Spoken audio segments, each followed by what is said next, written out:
നമസ്കാരം, ഞാൻ ജിഷ്ണു വാസ്തവ. എല്ലാവർക്കും ഇടവന വേദസിന്റെ യൂട്യൂബ് ചാനലിലേക്ക് സ്വാഗതം.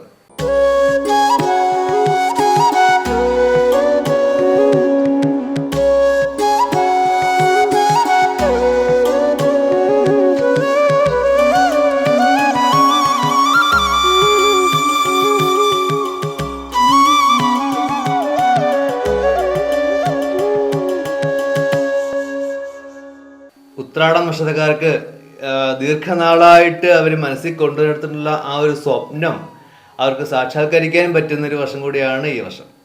അവരുടെ കരിയറിൽ അവരാഗ്രഹിക്കുന്ന രീതിയിലുള്ള ഉയർച്ചയും പ്രമോഷനും ഒക്കെ കിട്ടാനും കൂടി നല്ല സമയം കൂടിയാണ്. ഏത് രീതിയിലുള്ള പ്രമോഷൻ അല്ലെങ്കിൽ ട്രാൻസ്ഫറോട് കൂടിയുള്ള പ്രമോഷനൊക്കെ അവർ പ്രതീക്ഷിക്കുന്നുണ്ടെങ്കിൽ അത് തീർച്ചയായിട്ടും അവർക്ക് ശ്രമിക്കാവുന്നതാണ്. പക്ഷേ അവർക്ക് കൂടുതൽ ആ ഒരു മടി സ്വഭാവം ഇടയ്ക്കുണ്ടാവും. ആ മടി സ്വഭാവം മാറി കൂടുതൽ ഹാർഡ് വർക്ക് ചെയ്താൽ അവർ പ്രതീക്ഷിക്കാത്ത രീതിയിലുള്ള ഉയർച്ച അവർക്ക് ലഭിക്കും. കുടുംബത്തിൽ നല്ല സമാധാനം ഉണ്ടാവും. അതുപോലെ തന്നെ ദമ്പതികൾ തമ്മിൽ നല്ല ഐക്യത്തോടു കൂടി ആയിരിക്കും കുടുംബജീവിതത്തിൽ മുന്നോട്ട് പോവുക. ശുഭകാര്യങ്ങൾ, മംഗളകാര്യങ്ങളൊക്കെ കുടുംബത്തിൽ നിന്ന് നടക്കാനുള്ള ഒരു സാധ്യതയും യോഗമൊക്കെ ഉണ്ട്. അതുപോലെ തന്നെ കുട്ടികളുടെ പ്രവർത്തനവും മാതാപിതാക്കൾക്ക് വളരെ സന്തോഷകരമായിരിക്കും. അതുപോലെ ജ്വല്ലറി ഐറ്റംസ്, ലക്ഷറി ഐറ്റംസ് ഒക്കെ മേടിക്കാനുള്ള യോഗവും കൂടി ഈ വർഷമുണ്ട്. ദീർഘനാളായിട്ട് ഒരു വീട് എന്ന സ്വപ്നം മനസ്സിലുണ്ടെങ്കിൽ തീർച്ചയായിട്ടും 2024 അവർക്കത് സാധിക്കും. ബിസിനസ് ചെയ്യുന്നവർക്ക് ബിസിനസ് ഒന്ന് സ്ലോ ആവാനുള്ള സാധ്യതയുണ്ട്. പക്ഷേ ബിസിനസ് വളർത്തിക്കൊണ്ടുവരാൻ വേണ്ടി അല്ലെ പുതിയ തുടങ്ങുമ്പം ഇല്ലീഗലായിട്ടോ അല്ലെ ഷോർട്ട് കട്ടിൽ കൂടെ ഏതെങ്കിലും രീതിയിൽ കൂടെ മുന്നോട്ട് പോകുന്നുണ്ടെങ്കിൽ ശ്രദ്ധിച്ചോണം.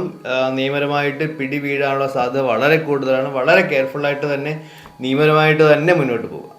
രാഷ്ട്രീയ മേഖലയിലുള്ളവർ അവരുടെ ആ ഒരു വർത്തമാനത്തിലോ അല്ലെങ്കിൽ ഓവറായിട്ടുള്ള ഒരു പൊങ്ങച്ചം പറച്ചിലൂടെ അവർക്ക് ഒരുപാട് കിട്ടാനുള്ള പൊസിഷൻസ്, സാധ്യതകളൊക്കെ അവർക്ക് നഷ്ടപ്പെടാനുള്ള സാധ്യതയും വളരെ കൂടുതലാണ്.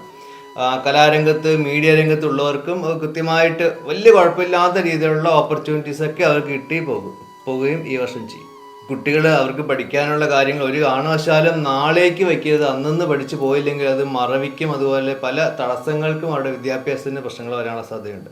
അതുപോലെ തന്നെ ഓവർ സ്പീഡ് ഡ്രൈവ് ചെയ്യുന്നവരും വളരെ ശ്രദ്ധിക്കേണ്ടതാണ്. ആരോഗ്യ സംബന്ധമായിട്ട് കഴുത്ത്, വയറ്, ഷോൾഡർ സംബന്ധമായിട്ടുള്ള പ്രശ്നങ്ങളൊക്കെ വരാനുള്ള സാധ്യതയുണ്ട്. നന്നായിട്ട് ശ്രദ്ധിക്കുക. ഗണവിഭാവനെ പ്രാർത്ഥിക്കുന്നതാണ് നല്ലത്.